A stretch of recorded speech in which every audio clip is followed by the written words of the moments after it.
What's up, Internet? My name's Nerdy. And I'm Clarus. This is the spoiler chat for episode 4 of Falcon and the Winter Soldier. We get nerdy nightly? And we thought we'd share it with you. Yeah.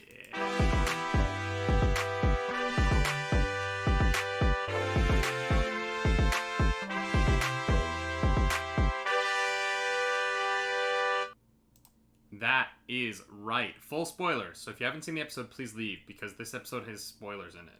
Yeah. This episode and the episode, like, there's stuff to talk about here. And I hope they've left, because Clarus, I'm starting to think that this Captain America may not be a good guy. What? What? Okay, let's go back to the beginning. Start of this episode. What happened? Because I don't remember the first scene. Oh, dang it. Oh, I do. Yes, the White Wolf. Yeah.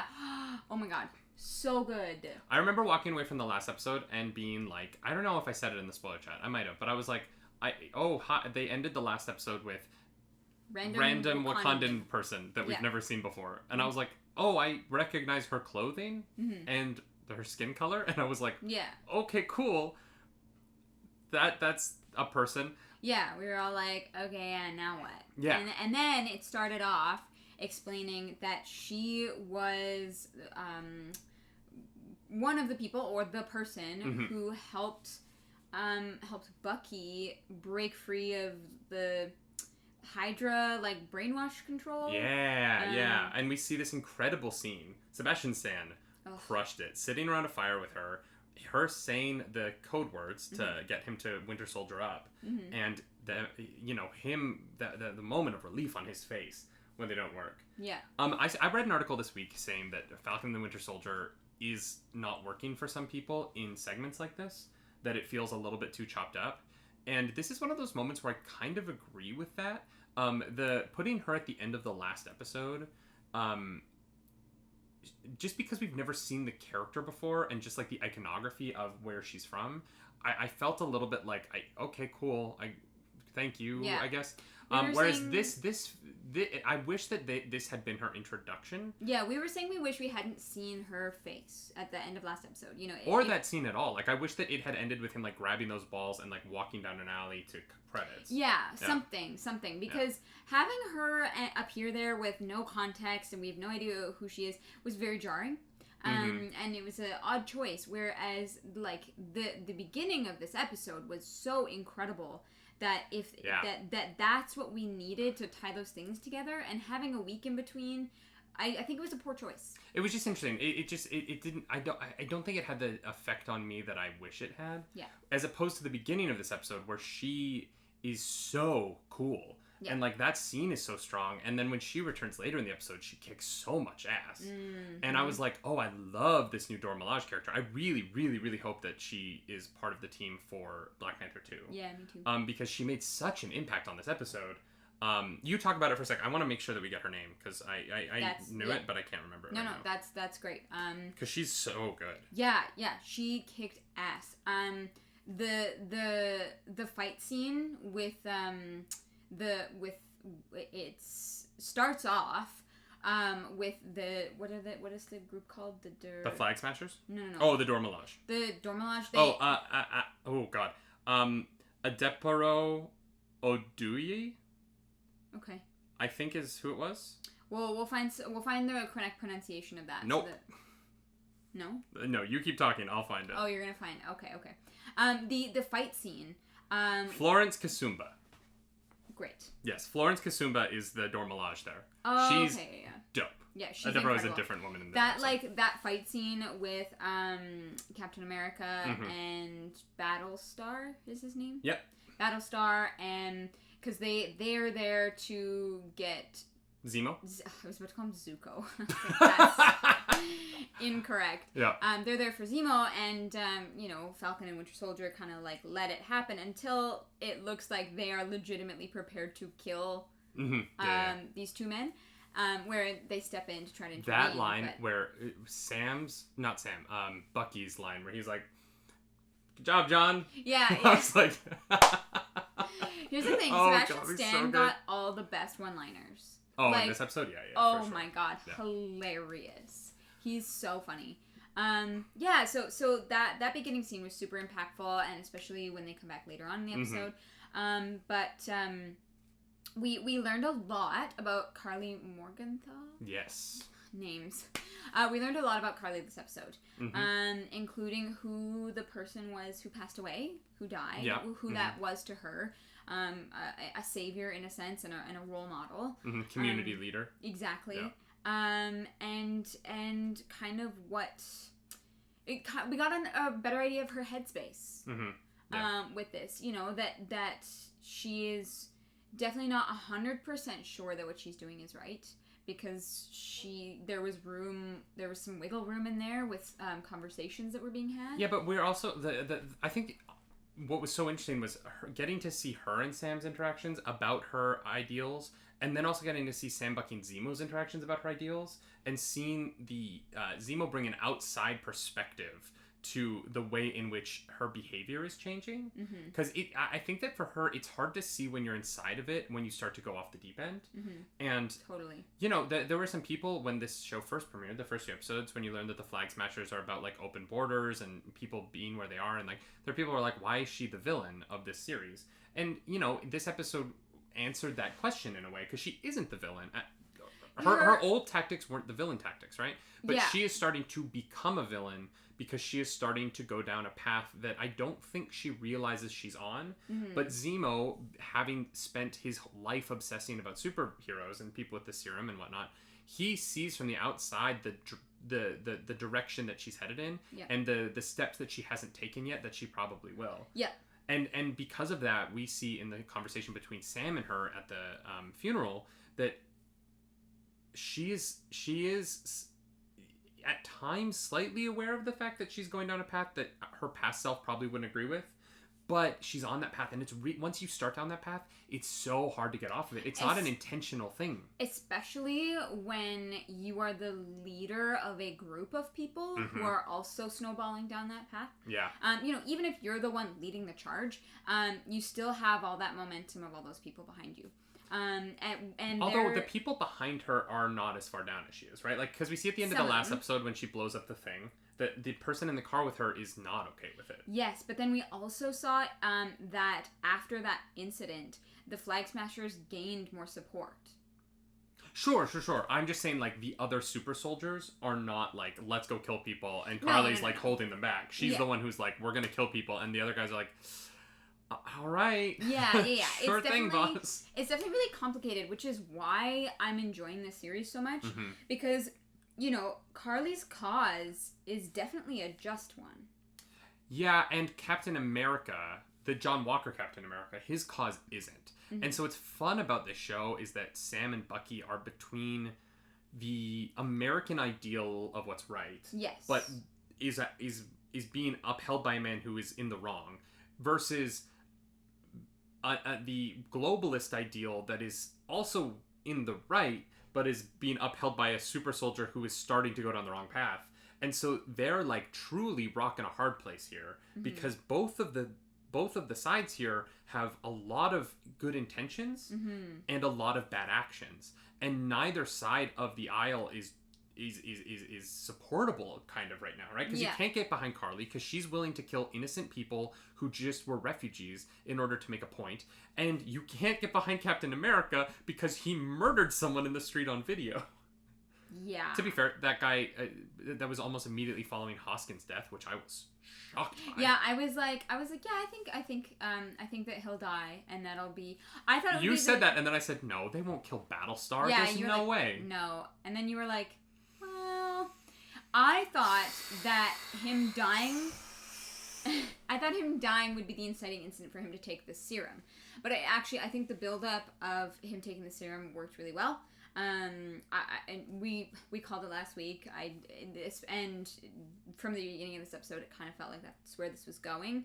I think they did that really well. I love that, but I also love that Zemo gets to the serum first and is just gleefully smashing the vials. He even lets, like, Carly escapes. Yeah. Because his priority is those vials. And I was really, that character moment for me really, really worked. I loved the look on his face and the angle and the way they shot, like, through glass, and it's just him, like, because, this is his life goal, and he's accomplishing it, and, like, he gets so tunnel visioned into his life goal that he completely misses getting, Captain America entering the room. Yeah, for sure. But yeah, he obviously is not successful. There's one vial left, which Captain America holds on to for a little bit, and then, has a conversation with Battlestar, and there's a myriad of other, like, things that happen. He gets his ass kicked a few times, and which drives him to take the serum, because here's the other thing that makes... And with the Dor Milaje, what was really interesting about him getting beaten by the Dor Milaje is that last line he has in that scene where he says they weren't even super soldiers. Yeah. Like, he realizes that he's not Captain America. Yeah, exactly. And he's never going to be. No. He being given the title does not make you Captain America. And this is what he learned in the comics and then became an interesting character. And so I'm hoping that this happens again, because U.S. Agent now is great. That's what I'm saying. I find John Walker to be an incredibly interesting character, because I don't think he's a bad guy, and they've said before there's never been another Captain America, because the serum kind of brings out the it amplifies kind of what's already there, is what we've been told, right? Yeah, but the only reason there hasn't been another Captain America is because the only other guy it really worked on was Elias, and he was black. Let's like, the in universe. Sure. Elias is a very good man who was a very good super soldier for the American military, and the American military screwed him over because of his skin color. I just meant, like, publicly. Like, we know that the super that we know no other white person has ever taken the serum well. Yes. Yeah. That's yeah. And yeah. Anyways, Did I throw you off there? Yeah. I'm sorry. That's okay. You were saying that there hasn't been another Captain America because it influences what's already in you. There is the conversation There is the conversation about Afghanistan where they imply that Hoskins and Walker may have committed war crimes in Afghanistan. Okay. Because in that conversation, he's like, yeah, but, like, the things that we had to do to get those medals of honor. And I was like... Yeah, I don't know about war crimes. I just think that the American government did some bad stuff over there. And that they were, complacent in. What I was saying is that I think that there's a really interesting... there's a really interesting thing to dive into about what makes us good people.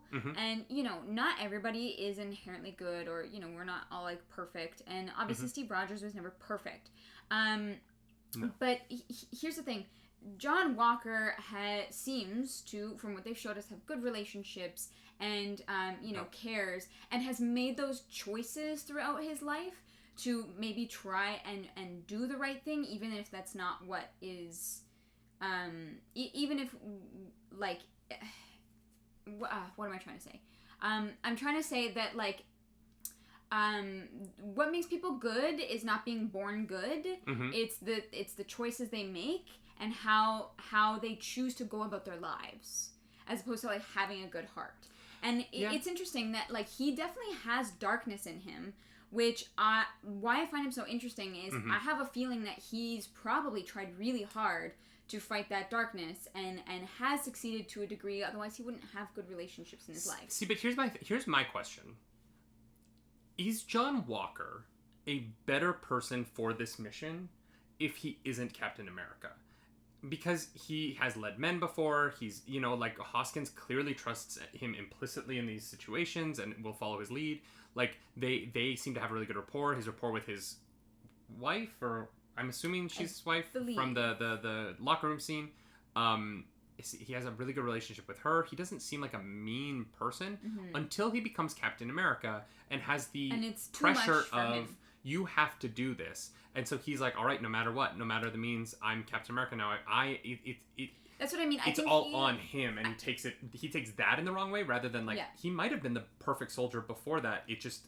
The pressure was too much. I think he was probably a good person who could not handle being thrust into this. And honestly, there's very few people who could. Oh, I would be a terrible Captain America. Like, I would be the worst. Yeah. And it just... so lazy. That's my point, though, is that he's... to me, he's such an interesting character. Yeah. And I really hope that the rest of the show... I hope that that's how they go with it, other than just making him evil. And here's the thing, though. And with the super serum, like, I think that's what's going to happen. I just want there to be more to the story. That's all. I wanted to keep going. There's only 2 episodes left, and I feel like it's not enough. I don't think he's going to be evil, but I do think that he's going to be exiled. Like, oh yeah, he screwed up, and he needs to. Yeah, what he did with the one flag smasher was like just so awful. And obviously, you know, people who are in the wrong need to be punished for those things.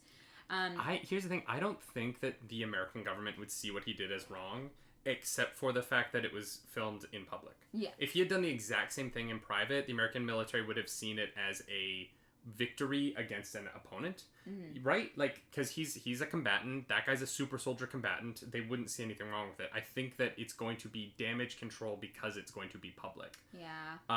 And that is going to be why this spirals out of control. But if he had done that privately, he would have been fine. Yeah. Which is just the unfortunate reality of how we treat human beings. Yep. This show is really, like, is pushing, like, real world buttons in a way that I just am like, because it's like, oh yeah, we'll talk, the Dora Milaje showed up, it was an incredible action scene, but also, like, we're really having to deal with the repercussions of the American military complex, and, like, putting those two things together is making this show very complicated and an incredible watch. Like, this was an incredible episode of television, in my opinion. Yeah. This is probably the best episode so far of this show.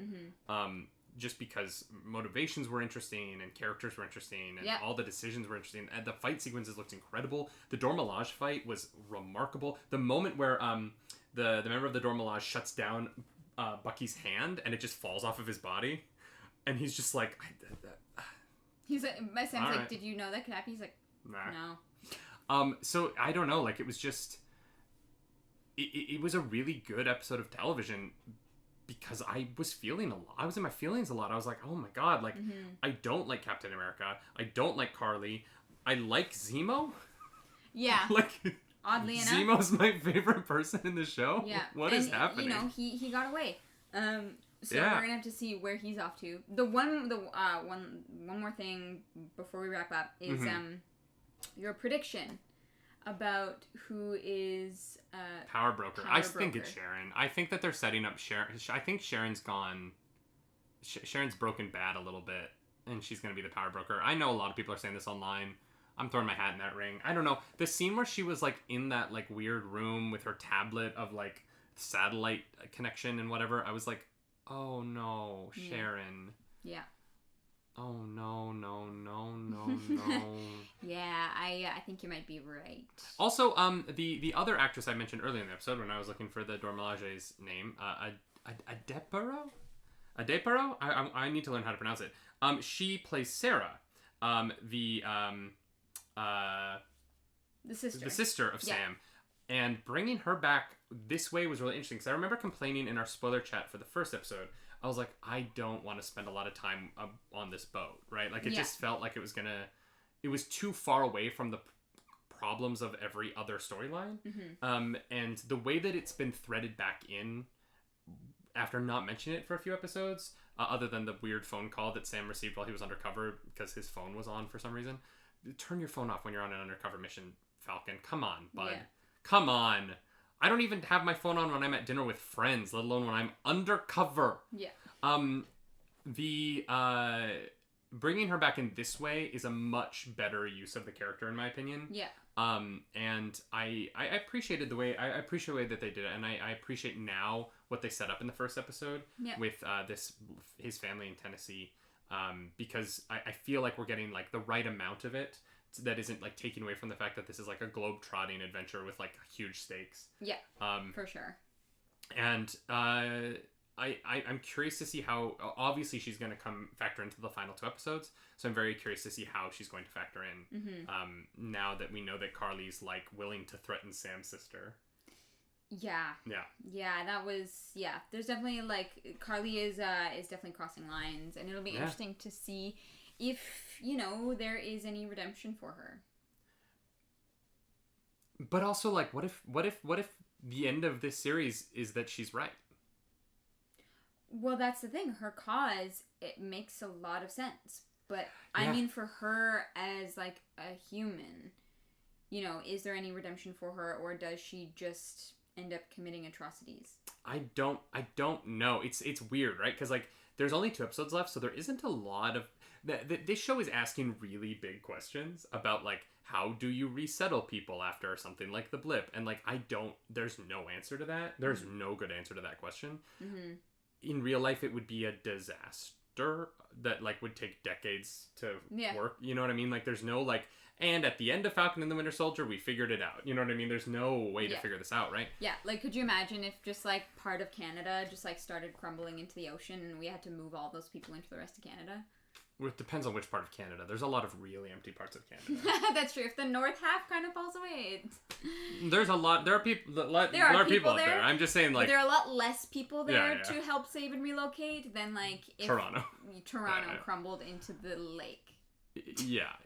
It is interesting. It's just there's not going to be a satisfactory ending to that storyline. No, I don't think so. So what is the unsatisfactory ending that is interesting in the way that it relates to our characters is I think the question that we are going to be asked as we go into these final 2 episodes. Yeah, and I don't know, honestly. I don't really know how I want this to resolve.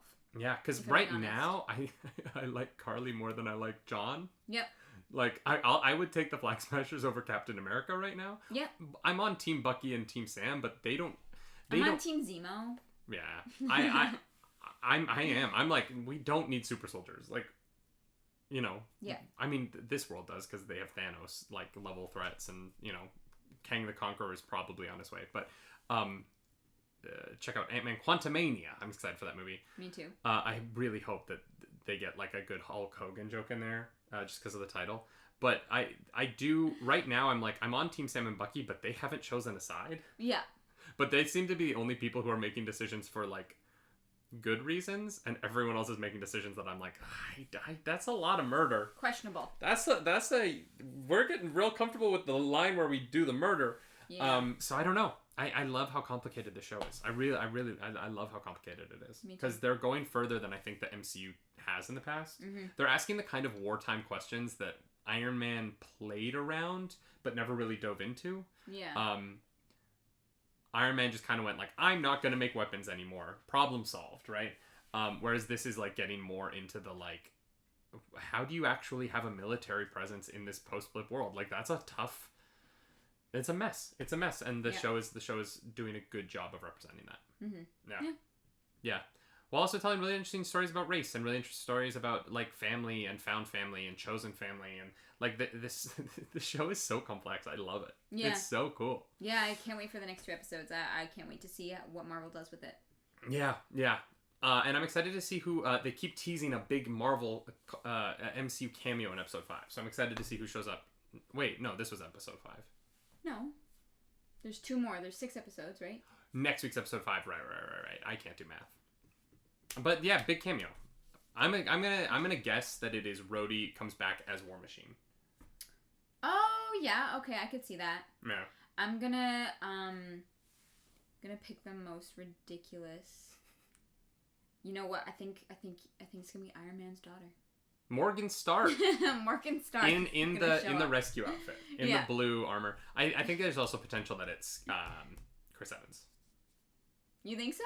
Yeah, it would make sense for him to just appear in the show in some way. I don't know. I don't think it's like he shows up as Cap in modern times. But a flashback scene or old Cap, maybe. I could see them bringing him back. And I could see him and Sam and Bucky having a scene where he's like not a part of the story moving forward, but he like brings Sam some comfort maybe in his decision and brings Bucky some comfort in his existence. And if they were going to do something like that, I think it'd be interesting. Mm-hmm. I think it'd be fun. I don't really know how you do it, but my bigger guess is that we're gonna get War Machine. There's gonna be a big fight sequence, and Sam's gonna end up with the shield. Yeah. We know he is at some point, right? Because we have the in all the trailers, there's the stuff where he's throwing it into the tree. Right. We haven't had that sequence yet, so right. Clearly he's gonna get the shield from Captain America. Yeah, well, I don't think he's gonna be allowed to stay Captain America after that publicity. Yeah, what if Captain America's on the run again? Every Captain America is a fugitive in this universe. Well, come back next week to find out our thoughts on who this surprise cameo is going to be. Yeah, and if you like this video, like and subscribe to the channel. Leave a comment down below. We're getting really close to 1,000 subscribers, which is like the line for us to like start monetizing our videos. So if you wanted to join us in trying to survive this pandemic, please subscribe to the channel. And if you dislike this video, hit the dislike button. Leave a mean comment below. The algorithm is hungry, and we must feed her. True. We can also be found over on Twitch. I'm over at twitch.tv/nerdyknightly. I'm over at twitch.tv/ClarishDakaris. Handles are up top all across the internet. Just find us over at those. And as always, my name's Nerdy. And I'm Clarus. Do something nerdy tonight.